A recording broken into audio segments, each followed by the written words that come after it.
Joining us now, Martha Boneta. Can you hear us clearly? Yes. Okay, so we are here at the Sea of Galilee. Actually, we're about to go into the Jordan River. We're looking out over the Golan Heights, and I have with us Claire Lopez, who is the Vice President for Research and Analysis with the Center for Security Policy. I know you've heard about Claire before. She is very well known. She's an expert and a specialist in Middle East affairs. She is an intelligence expert with a focus on national defense in the Middle East, WMD, and counterterrorism issues. She was with the Central Intelligence Agency, serving domestically and abroad for about 20 years, 2 decades.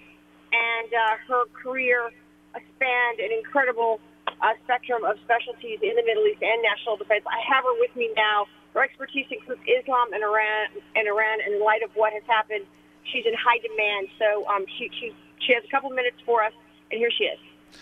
Claire, thanks for joining us. What's the reaction of the Israeli media and a lot of the people you've talked to in Israel on the president's withdrawal from the Iranian agreement? Well, thanks for having me. And naturally, the Israeli government officials, everyone we're talking to here in Israel is pleased at the president's decision. They understand that that's the only decision he really could have made logically, and they are very pleased that he has actually had the courage to go ahead and do it. So will there be a change in Israeli policy now? I mean, how will this affect the way the Israelis are looking at the Iranian regime, what they're doing? Is there going to be any change? I also saw that they are calling up reserves. They're putting people on alert as you go to move. The U.S. goes to put the capital in Jerusalem. Tell us about that. Well, naturally, I can tell you that the Israeli government, out of an abundance of caution, is taking the security situation very seriously. With the move of the United States Embassy to Jerusalem coming up in just a few days. But I will tell you as well, we are here up on the northern border of Israel. We have just been very close to the Lebanese border. We're now moving closer to the Syrian border in the Golan Heights. We're at the Jordanian River right now. Everything is very calm. Everything is quiet. Tourists are everywhere enjoying the sights. The weather is gorgeous.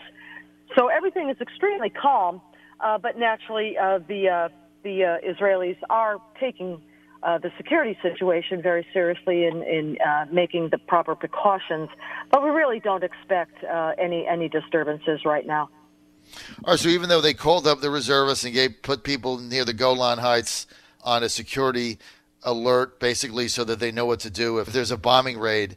What do you think now is going to be the Israeli government's position, Claire Lopez, towards the Iranian government? Do you see perhaps a strike as being imminent to take out some of these nuclear facilities? Where do you think it's headed?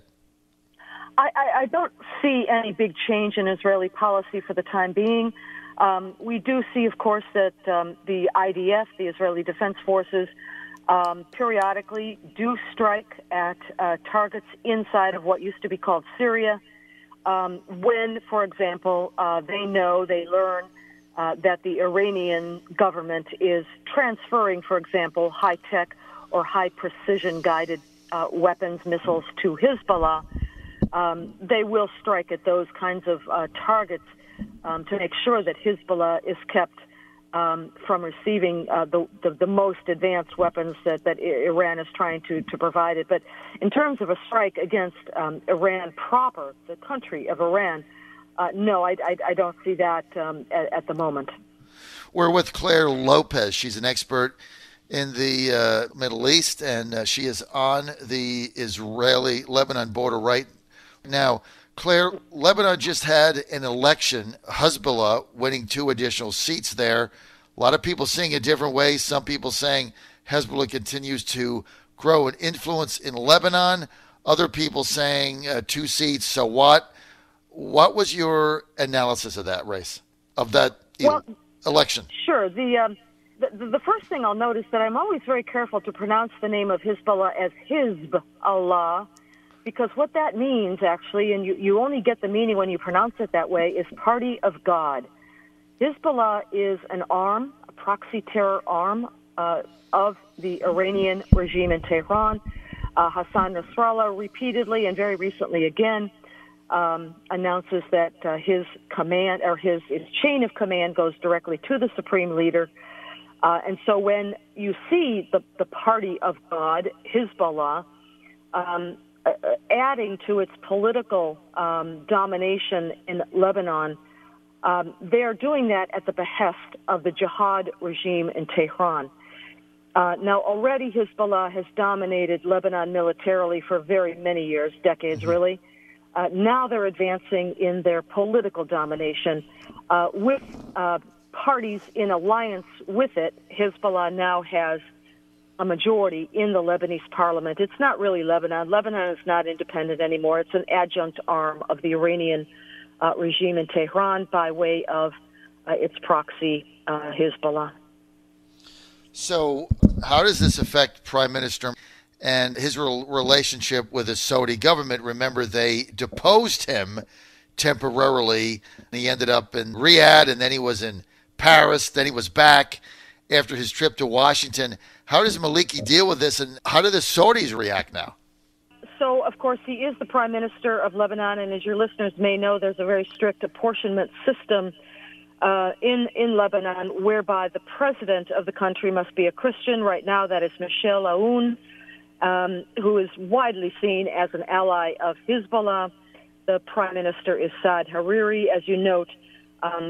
Recently, within some past months, went to Saudi Arabia and announced his resignation, but then very quickly turned around and then returned back to Lebanon and reassumed his position as prime minister. Now, the Saudi government has often and long been seen as a supporter and a backer of Saad Hariri, and indeed of his father, Rafiq Hariri, assassinated in 2005 before him by a massive Hezbollah bomb at the behest, of course, of the jihad regime in Tehran. As for now, I think the Saudi government has withdrawn its backing and support. It knows that Lebanon is lost to Iran, to Hezbollah.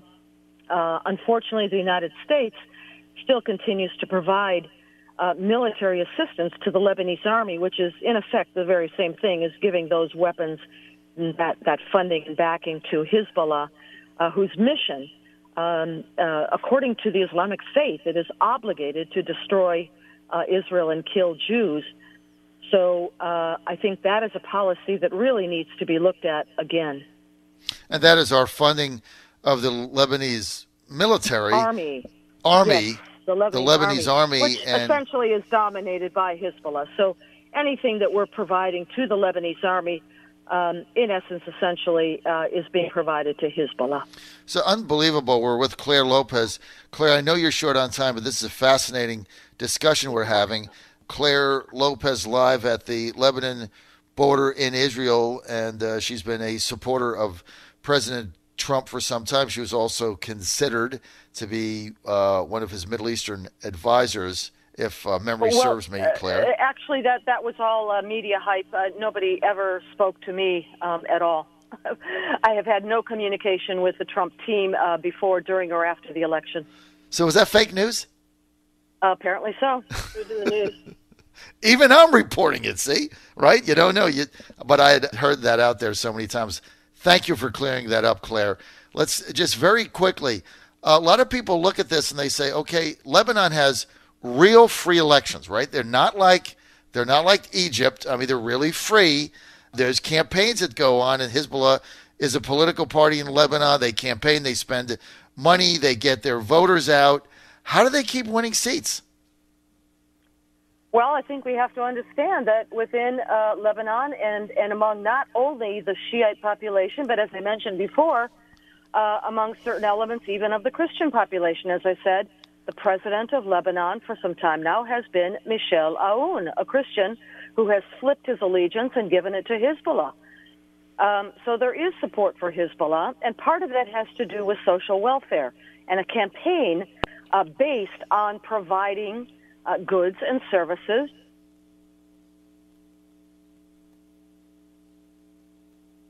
Claire?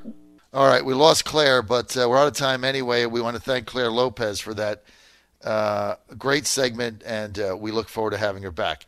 This is the John Fredericks Radio Network, and we're live in Washington, D.C. We just went live to Israel, and we'll be right back at you. Keep it right here. No gibberish, no nonsense.